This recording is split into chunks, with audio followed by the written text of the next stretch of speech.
Hello everyone. Tonight's talk is going to be a new historical journey along the centuries and across continents to explore the history of cosmetics and perfume from prehistory to our days.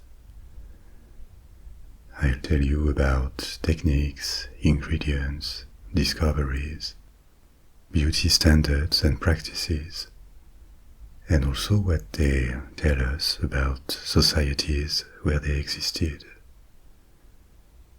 Cosmetics and perfume are two different topics, but I thought they would go well together, because as we will see, they are connected. Their development often came hand in hand, and for a part they reflect the same aspiration of people to artificially modify the way they present to the world, to others. So let's begin, and as a starting point, please adopt a comfortable position and try to let the tension go in your body, your shoulders, your arms, your legs, and down to your fingers and your toes. You have timestamps to come back later if you fall asleep on your screen, and in the first comment pinned under the video. This comment also contains links to audio streaming sites if you prefer to listen to my stories there, to Patreon if you feel like supporting this channel and contributing to keep it free of ad breaks, and also links to extended free trials for two apps that make some of my stories available to their users if you want to try them: Slumber and Aura. And now, let's begin our journey. I guess we all see what perfumes, fragrances are. But what is the definition of cosmetics? Because cosmetics have different purposes. They can be used to protect or cleanse the body. And in that case, they are close to hygiene products like soap. Or they can be used to alter, enhance one's appearance in the case of makeup. What cosmetics have in common is that they are mixtures of compounds, natural or synthetic, specifically made for this. And if we forget for a minute the meaning of cosmetics, which is equivalent to beauty products, the practice of altering one's appearance with paint, with pigments, is something so ancient that we don't even know when it began. But certainly during prehistory. Cosmetic body art may even have been one of the earliest forms of ritual in human culture. Humans cared about their appearance and sought to modify it, not just for breeding. Many animal species modify their appearance and have specific behaviors to attract sexual partners. But in the case of early humans, there was something else, something more. It was also done for cultural or symbolic reasons. Maybe for the same reasons prehistoric men painted on cave walls. They also painted on their bodies. We know it because mineral pigments like red ochre, for example, were found on multiple archaeological sites, including crayons that were made tens of thousands of years ago, by Homo sapiens in Africa. There is no evidence of how, why, and what it meant to prehistoric men. But body art is certainly one of the most ancient forms of artistic expression. It is very cultural, and as we are going to see, the vision that different societies of the past had of makeup was also very cultural, in the sense that there were always aesthetical criteria, and the use of makeup reflected someone's social position, social status, gender, occupation. These lines may have been blurred in modern times, even though they have not entirely disappeared. But they used to be rather strict in many ancient societies, or even not so ancient. We will see that until the early 20th century, in Western countries, there were lines you couldn't cross if you wanted to be accepted and respected in your social circle when it came to the use of cosmetics and especially makeup.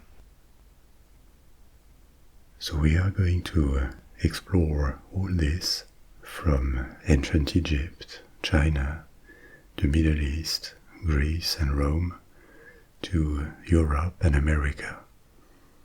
And we will also see how this cultural practice became an industry in the past 2 centuries. Some of the earliest documented uses of cosmetics are from ancient Egypt, thanks to the carvings, the paintings, the sculptures or the writings they left. Both men and women used makeup to enhance their appearance in Egypt. At least men and women of a certain wealth and position, because the vast majority of the population was too busy working outdoors and surviving to have time and money to invest in their appearance. Not that they were unaware of it, but elaborate makeup and perfumes were for a small elite, the one that we see abundantly pictured in Egyptian art.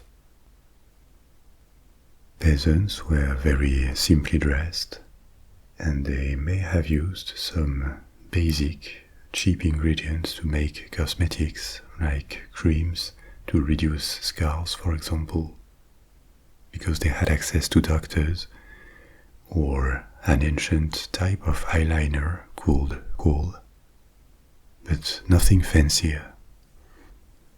What is kohl, K-O-H-L? It was one of the most used cosmetic products in ancient Egypt. At the same time, an eyeliner and eyeshadow, and it has its origins in North Africa. It is still widely used from Africa to India. Traditionally, it was made by grinding a mineral called stibnite, but a cheaper alternative, accessible to everyone, was just to grind charcoal.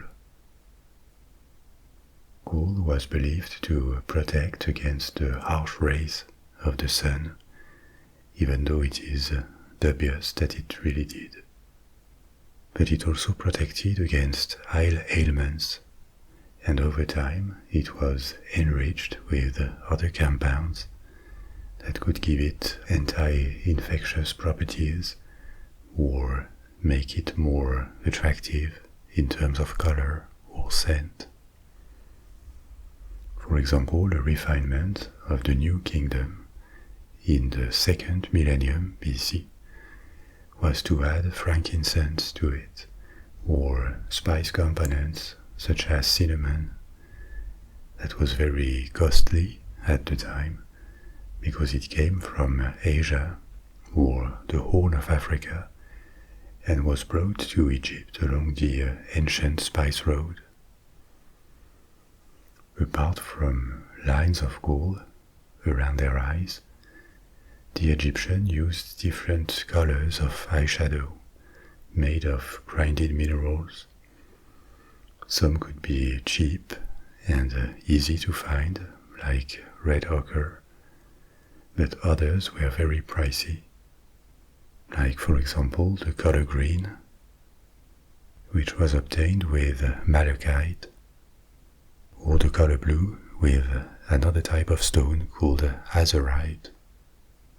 Another dye they used in makeup was bromine, which at normal temperature is red. They didn't know it, but bromine was toxic when used in the long term. It could attack the central nervous system when someone was exposed to it over a long period of time. And this is just an example in the long list of cosmetics and drugs that were used, sometimes for centuries, even though they were poisonous and did more harm than good. We will see other examples later. The ancient Egyptians also made lipsticks with ingenuity. For example, they used the iridescent substance found in fish scales to make it shimmering.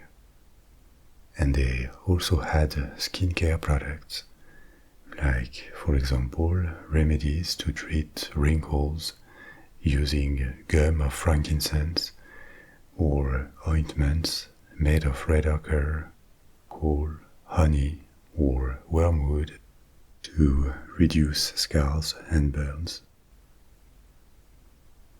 It seems, based on the discovery of jars, that they also made a kind of setting lotion with beeswax and resin, and they chewed herbs or frankincense to improve their breath. So, as you see, they had many different products, and the care they took in grooming themselves and enhancing their appearance extended to the afterlife. We know many of these recipes and makeup products because they accompanied the dead in their tombs. They even used some of these products on mummies. At the time of the Egyptian New Kingdom, we have the first documented use of cosmetics in China under the Shang dynasty, that is to say in the 2nd millennium BC. And this first product is the powder called Rouge. It is interesting because in different parts of the world and across different cultures, we see this practice, especially for women, to add red to their lips and cheeks. The Egyptians also had it, the Chinese, and it went on in Greece, in Rome. It is mentioned in the Old Testament. It also existed in the Middle Ages, all the way to our days. Why red and not another color? A basic practical explanation could be that this color is relatively easy to obtain. There are plenty of natural red dyes, including red ochre, that was easily available to many of these cultures I just mentioned. But it went on long after many other colors were available. Another explanation could be that more red remains somewhat natural on many different skin complexions. In the case of China, the color red has also been associated with success and good fortune for a long time. But the fact that it was so widespread and lasted may also call for more sociological or psychological interpretations. The red tint on cheeks, on the sides of the face, reproduces blushing, that is to say, a natural reaction of the body to feelings of excitement, shame, embarrassment, or guilt. So maybe artificially reproducing this phenomenon says something. Emotions are involuntary reactions, and in that sense they are reliable. You cannot easily lie with bodily reactions. So the reddening of the face may implicitly send a message. The person who does that signals their commitment to social relationships. They have pro-social intentions, in a sense, that they communicate by embracing this visible expression of feelings. Someone who feels shame or embarrassment is humanly reliable.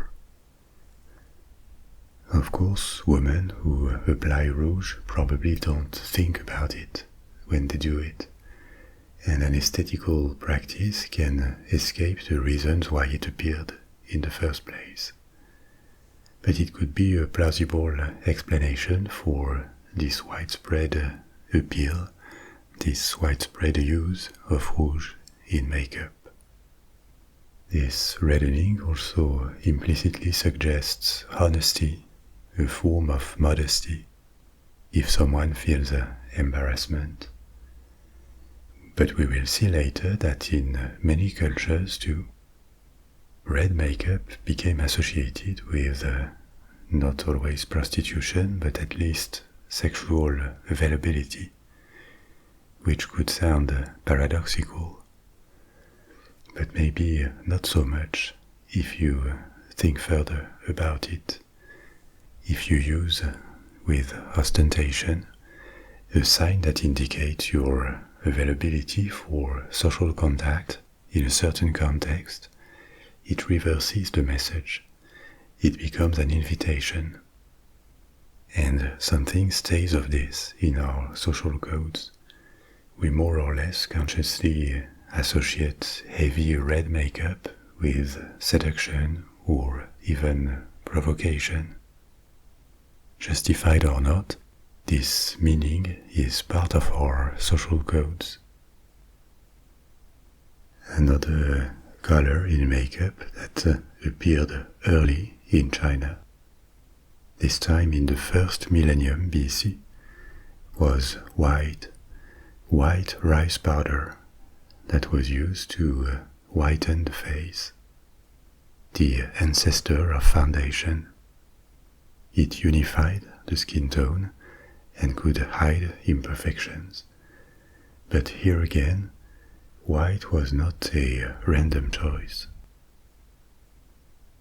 In various Asian cultures, white used to be the color of death or grief. Its meaning tends to be quite different from the Western tradition that makes white a symbol of purity. But there was an even stronger social significance to it. A fairer skin in ancient societies, compared with the rest of the population, also signaled someone who could stay indoors and avoid manual work outdoors. So aristocratic women, men not so much, because they were supposed to be active outside their home, but aristocratic women were expected to have fair, clear and young skin, because they avoided the effects of the sun and didn't tan. Tanning was a sign of lower extraction, socially. So whitening the skin with powder was a quite obvious way of signifying that one belonged to higher classes.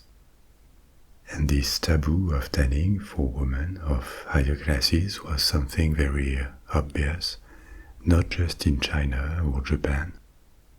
It existed in India, in ancient Egypt, in the Greco-Roman world, and it only began to vanish, to disappear in industrialized countries in the 20th century, when finally a factory worker could be as pale as a rich, inactive woman.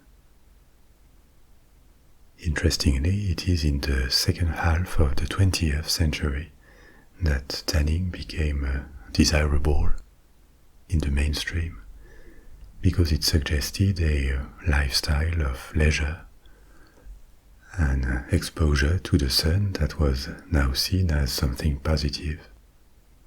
That is to say, a reversal had taken place. And nowadays, the kind of extremely pale faces that women of the 18th or 19th centuries presented, this would be associated with disease almost. It is no longer desirable to most people, at least in the West.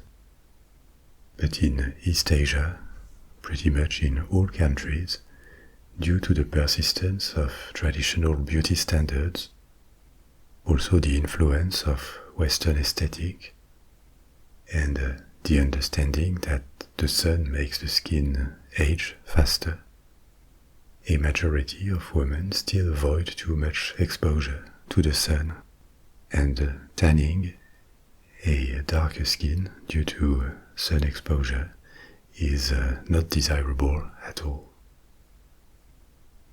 In contrast, and it shows how this is social, in sub-Saharan Africa, where skins were naturally dark and would not change color due to the sun, men and women from higher classes expressed their status in completely different ways. Making their skin look pale to communicate on their social position would have made no sense. It illustrates how cultural the use of makeup can be.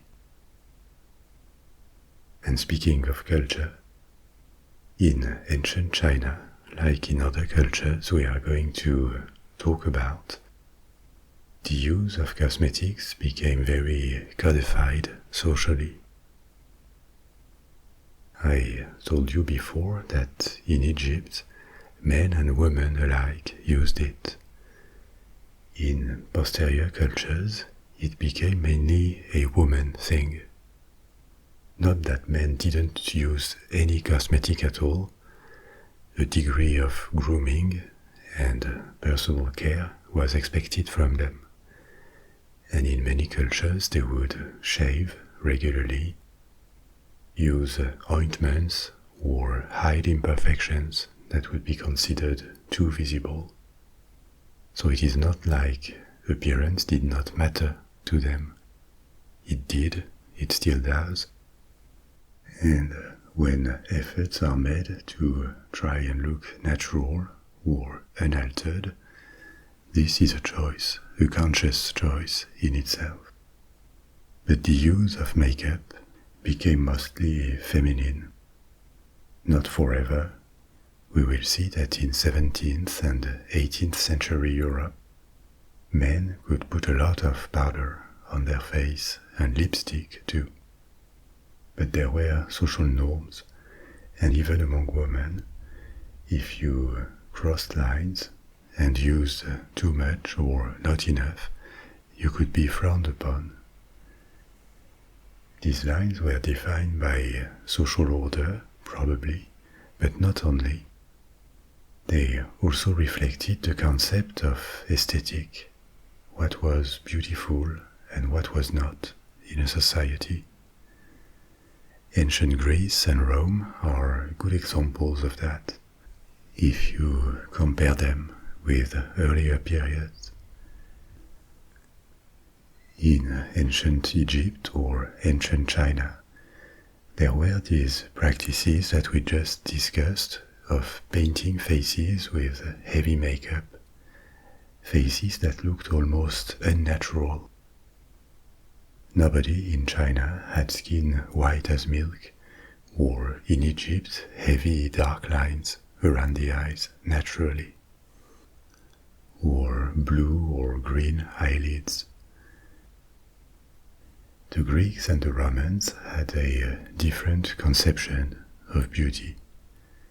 Beauty was to be found in nature, and it was right to preserve or enhance it a little bit, but unnatural, forced embellishment was the opposite of beauty to them. So, out of philosophical conceptions, their paradigm of beauty, their morality, the Romans in particular were inclined to condemn the use of makeup. We see this rejection in the works of different authors. But principles are one thing, and the reality of practices in a society is another thing. Looking at how they articulate tells a lot about a society, by the way, or a group. And the reality was that the use of cosmetics was widespread in ancient Rome, and especially by women. In general, there was more restraint in makeup than in Egypt, for example, because the beauty ideal was to look natural. But Roman women of the high society still dedicated a lot of effort and products to look naturally and effortlessly beautiful. Applying makeup visibly would have been considered deceitful or manipulative. And in Rome, the overuse of cosmetics was directly associated with prostitution. That was not a marginal phenomenon. Prostitution was an institution. There were brothels in any town of a certain size, and everyone knew where. And prostitute was a position in Roman society, a very low one in the social hierarchy, but one that was well identified, and men of all classes would go to brothels. Most prostitutes had a very low income, just enough to survive, and as they aged and were completely dependent on that income, they needed to apply more and more makeup to stay in the business. So the last thing a woman from the good society wanted to look like was like an old prostitute.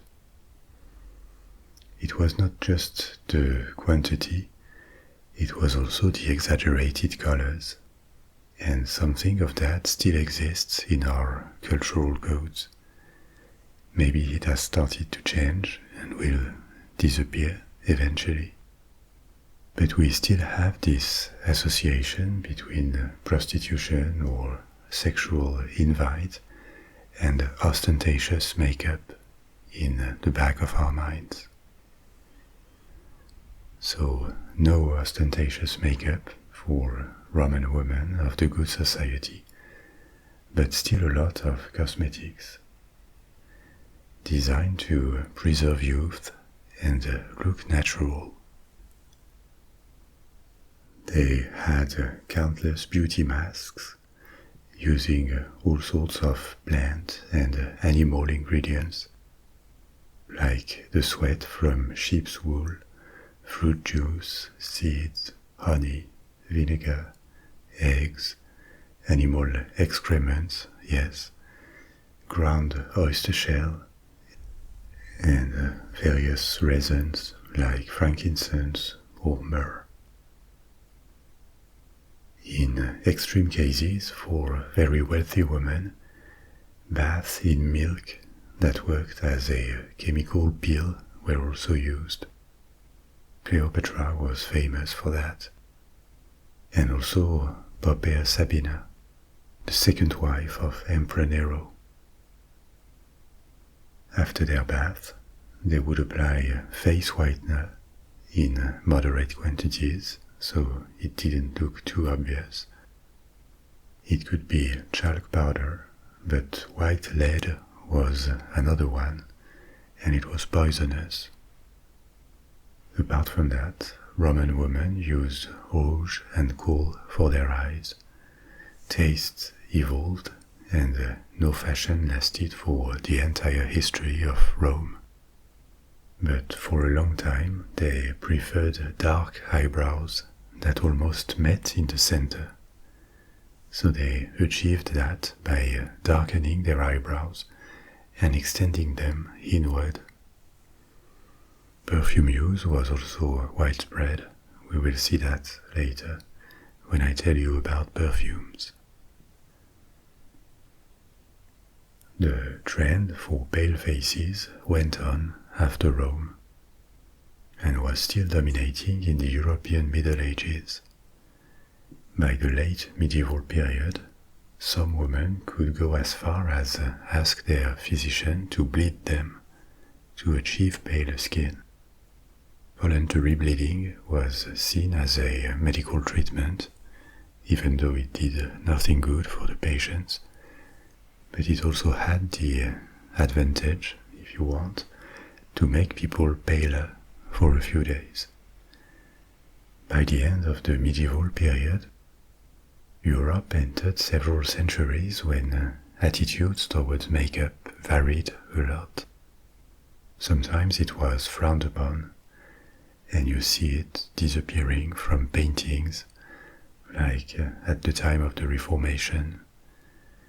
But at other times, the aristocratic class used it very visibly. You can see that at the English court of Elizabeth I, for example, in the 16th century. But probably never as much as in France in the 17th and 18th century. If you look at historical portraits, there was a rebirth of heavy makeup in France by the mid-17th century. At the time, the court of Louis XIV, the Sun King, set the tone in aristocratic circles in Europe. And Louis XIV imposed new standards for his courtiers that included very opulent clothing and also makeup for men and women. They wouldn't wear that much makeup every day, but it became part of ceremonial dress. Using a lot of makeup was common in the theater, a world the Sun King was drawn to. But he also wanted his court to look like a show, something spectacular. And so this kind of unnatural makeup, with very white faces, red lips, red cheeks, became socially acceptable. Fashion changed, but it lasted until the 18th century. Trends could be different depending on the countries, and some were stricter, more restrained than others. But for most of Europe, there was a major backlash against makeup in the 19th century. The kind of aristocratic culture that dominated until the American independence, the French Revolution, or the Napoleonic Wars, had been replaced or rebalanced by the rise of the bourgeoisie. And some of the most extravagant aspects of 18th century aristocracy, like spending fortunes on clothing or ostentatious makeup, were now completely out of favor. They were almost seen as signs of moral decay, of vice. So the 19th century returned to a much more restrained use of cosmetics. They didn't disappear at all, but again, very visible makeup was now limited to prostitutes and the theater. An example of that is the attitude of Queen Victoria regarding makeup. she publicly declared that it was improper and vulgar. But at the same time, two other phenomena were happening. The first was the diffusion of mirrors. Until the 1800s, few people had access to mirrors. They were expensive, luxury products in their own right. But with new industrial processes, they became affordable, and self-awareness, a daily look at one's appearance, trickled down from the high classes to the rest of society. By the end of the 19th century, even the poor had mirrors, and they knew what they looked like. That was a very new phenomenon in the history of mankind. To a lesser extent, photography also expanded and made people more self-aware. The second thing that changed was the Industrial Revolution, and with it the expansion of the group that could spend on consumer goods that were now more abundant and affordable. All this combined created a demand for products of all sorts, including cosmetics or perfumes, that improved one's image, or promised to at least. Most cosmetics for thousands of years had been produced at home or by artisans who had only a few wealthy clients. Now it was ready to turn into a market for many more clients and in the hands of businesses, of companies. The first cosmetics and perfume businesses with several outlets or a large number of clients appeared in the 19th century. And some of them are still famous brand names today, like for example Guerlain, founded in Paris in 1828, or Rimmel, which was founded in London in 1834. Like many other industries at the time, these businesses applied new production methods to cut costs, or they advertised to the public. Some of the first billboards and magazine ads for cosmetics were created in the 1850s for the American brand Pond's, and European cosmetic makers copied this kind of communication very quickly.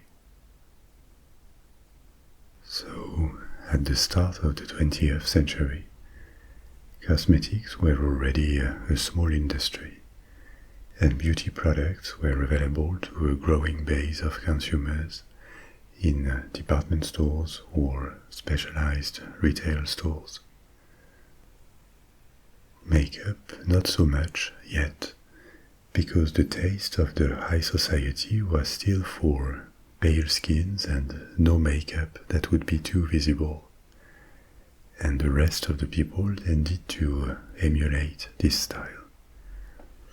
But beauty creams, hair products, all kind of skincare was already available.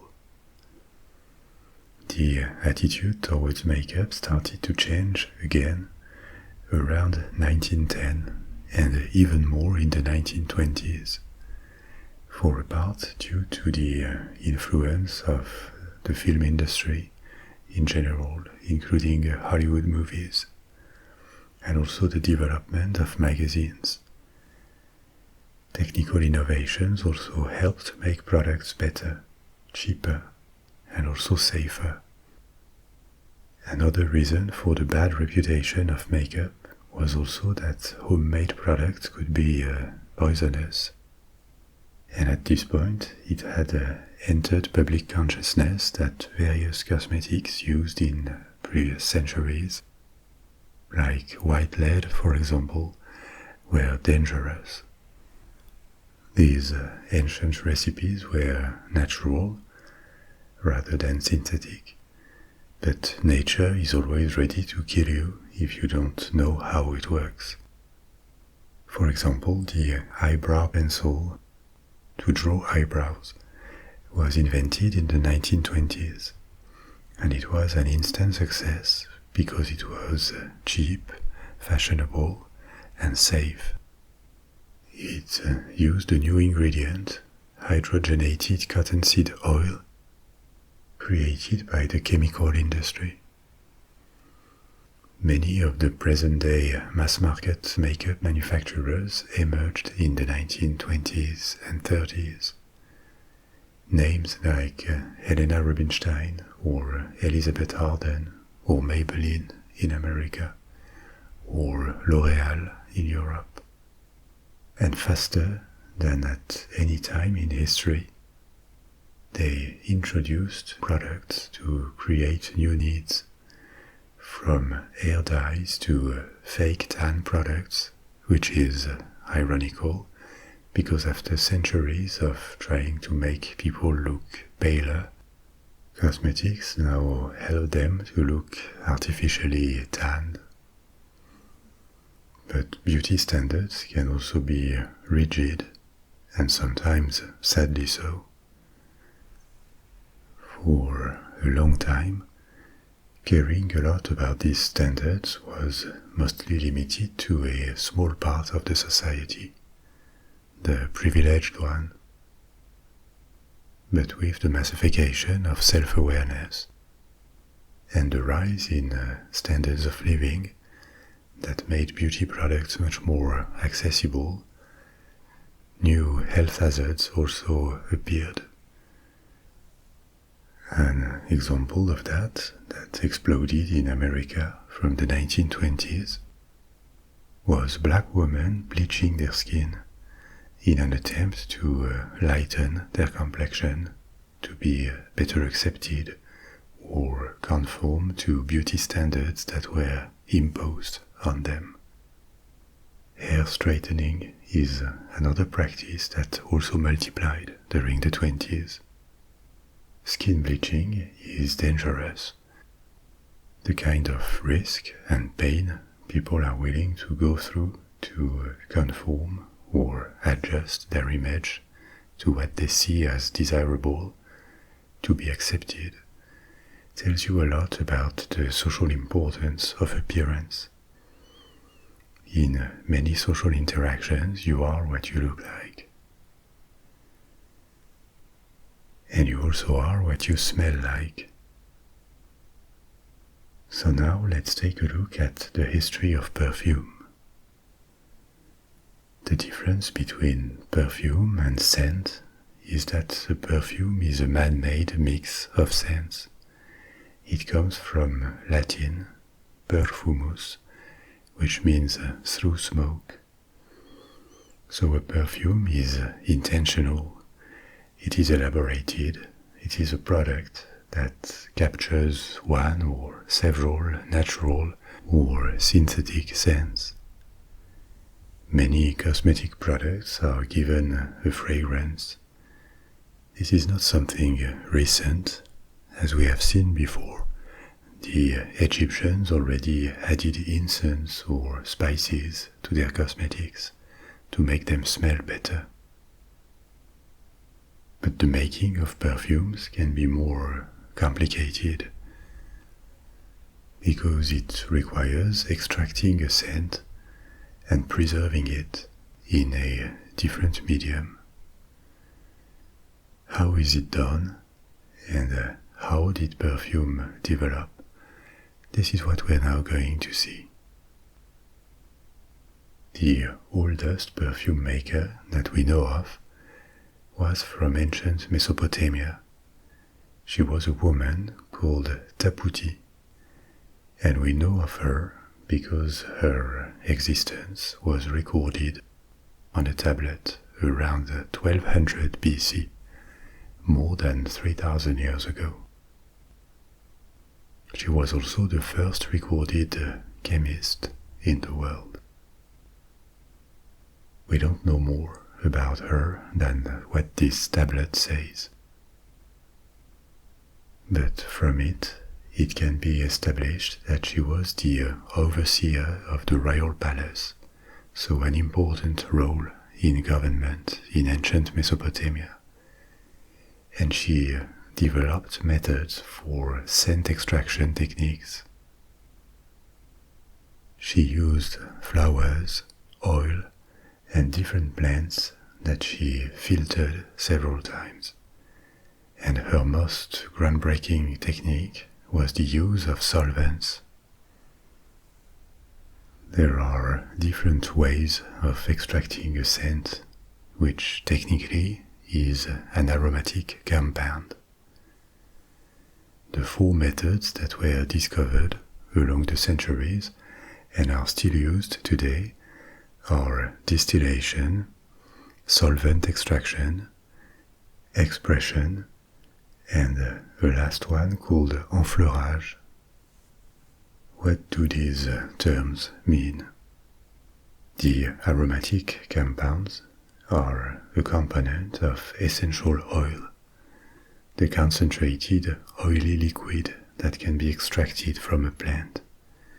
It is called essential because it contains the essence of the plant's fragrance. The first method, distillation, consists in passing steam through fresh plant material for some time, more than 1 hour typically. The aromatic volatile oils from the plant are trapped with the steam, and then they are cooled. Oil and water separate naturally, and this oil can be retrieved. It has a strong concentration of aromatic compounds. An alternative to steam distillation is dry distillation. In that case, no water is added, and the plant materials become a bit toasted, which gives the essential oil a slightly burned scent. But this is seen as desirable when distilling certain types of wood, for example. So distillation is a first method, but there are others. Another one is solvent extraction. There are plants that are too sensitive, too fragile to be distilled. And in that case, they can be plunged into a solvent that separates without heating the aromatic lipids from the plant. They are kept macerating for some time, then the solvent is removed and filtered, which gives a kind of wax in which the aromatic molecules are trapped. A third method is expression, probably the most ancient because it is also the simplest. Some plants have a high concentration of oil, so you can just press them mechanically to extract the essential oil. It works with citrus peels, for example. And finally, a fourth method is called enfleurage. The material is placed in fat. It can be animal fat or vegetal oil, and it is left for several days, during which it transfers its essential oils to the fat. Typically, it has to be repeated several times. For example, if it is flower petals, the petals will be changed after 3 or 4 days, until the fat has absorbed enough of the scent. So this last method is lengthy and very labor-intensive. The 4 methods were developed and perfected over several thousand years, and until the 19th century, they were the only ways of producing concentrates of fragrances, until the chemical industry discovered how to synthesize aromatic compounds that are now abundant and relatively cheap. So returning to ancient Mesopotamia, We don't know whether Taputi invented solvent extraction or had this technique passed from previous generations, but she certainly was at the vanguard of perfume making techniques in her days. It doesn't mean she made the kind of perfume bottles we know today, because these modern fragrances are diluted in alcohol, and there is no indication that this technique ever existed in the antiquity. Perfumes were added to creams, to wax, to candles, to cosmetic pastes, and this is how they were transported and sold. Distillation may have been used before solvent extraction. If we move east to India, there was what looked like terracotta distillation equipment that was found in the Indus Valley and dated to 3000 BC, 5000 years ago. Apparently, the system was made of a container, a terracotta container, in which plant materials were boiled, and on top there was a cover with orifices where woven materials, supposedly fabric, would have been placed. With boiling water, the vapors would have impregnated this material, which would have then been wrung out to isolate the oil. So, as you see, the ancient world already knew and produced perfumes, possibly on a large scale. The oldest perfumery ever found was discovered on the island of Cyprus, and it would have been in operation 4,000 years ago. It would have been about 4,000 square meters large. That's a lot. And it suggests that production happened on a large scale, almost an industrial scale. Probably too much for Cyprus alone. So the perfumes would have been exported to the Middle East, Mesopotamia, Egypt, to archaic Greece. That was long before the rise of the Greek cities of the classical period, and possibly further west to North Africa, Italy, Iberia or Gaul. Early on, there was a wide variety of ingredients for use: flowers, herbs, fruits, or scented woods. They can be found almost everywhere. But as early as the Egyptians, a taste for exotic, different scents appeared, things that were not familiar. This was one of the pillars of long-distance trade in the ancient world. Frankincense, myrrh, cinnamon were brought from the Horn of Africa or Asia, and the Greeks, and later the Romans, had the same appetite for exotic, rare fragrances. But until the end of the antiquity, liquid perfumes were still mixes of oil used as a solvent with crushed herbs or petals.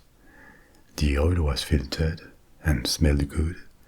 There were many different scents, but perfumes did not really smell like the original ingredients, and they quickly lost their fragrance. A new technological leap forward happened in the Middle Ages, in the Islamic world, from Spain to Persia.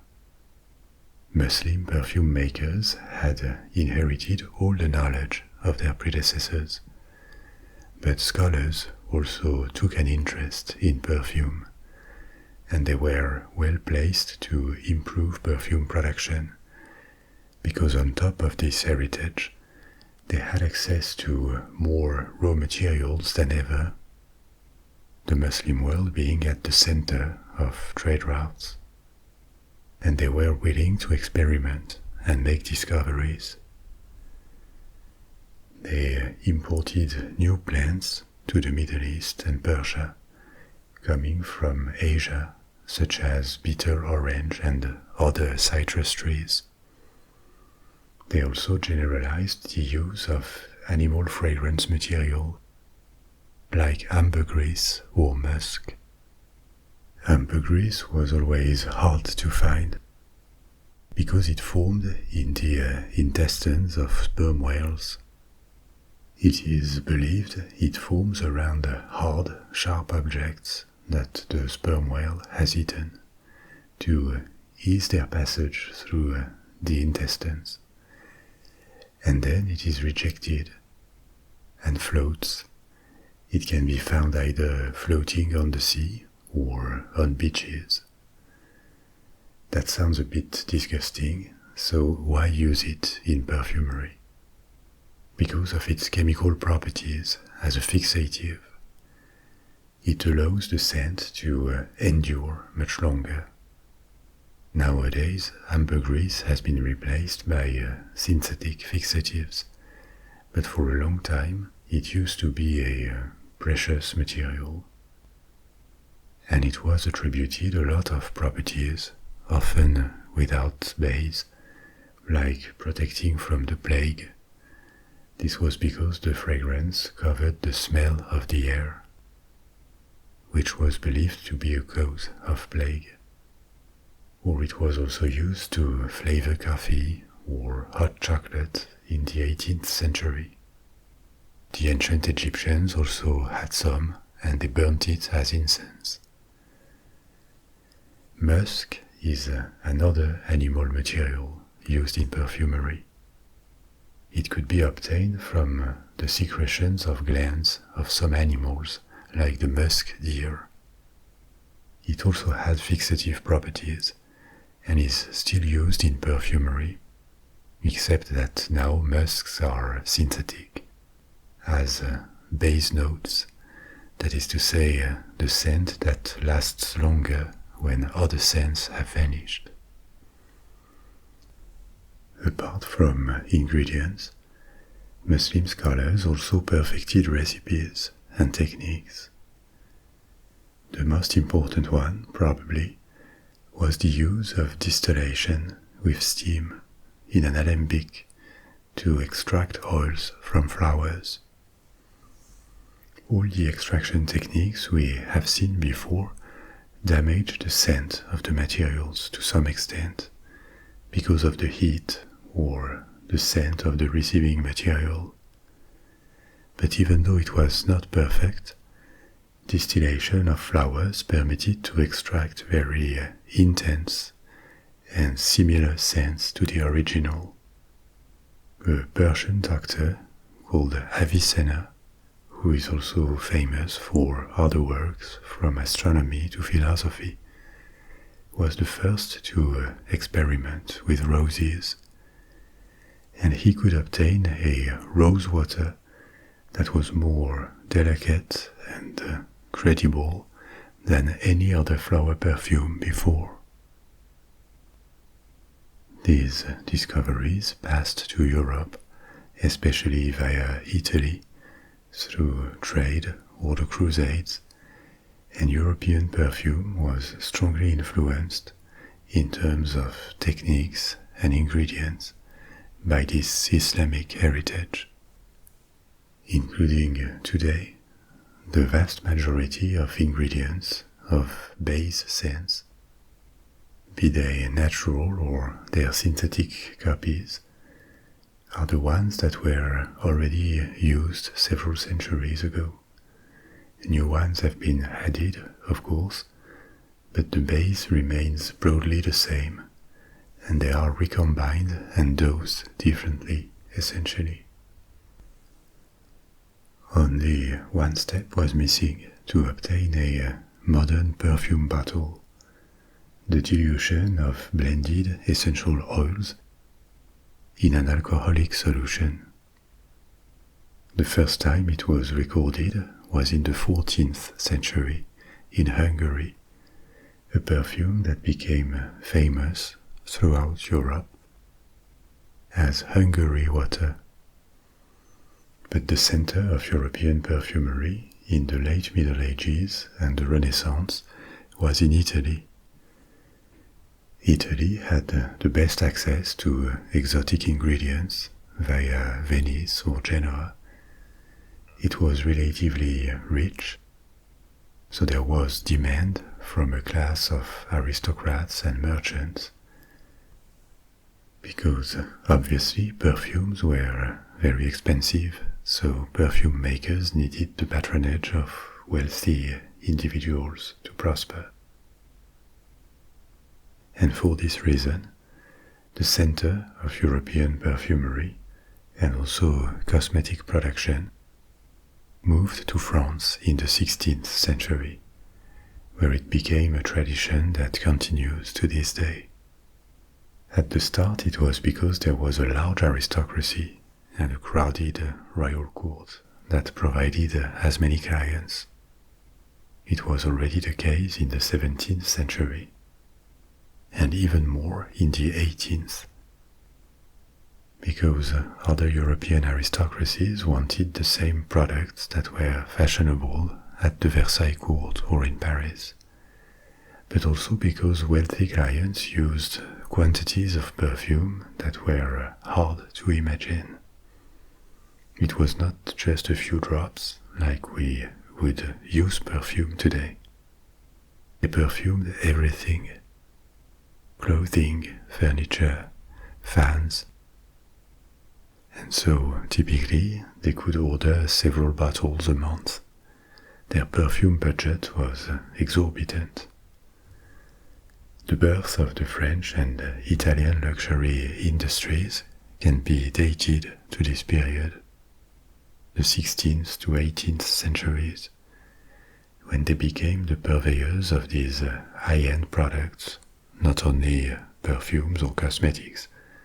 There were also decorative ornaments, clothing, furniture, luggage, all sorts of accessories. And they have been good at bringing this image and know-how that they acquired thanks to the support of royal court and the aristocratic class into the industrial era in the 19th and 20th centuries.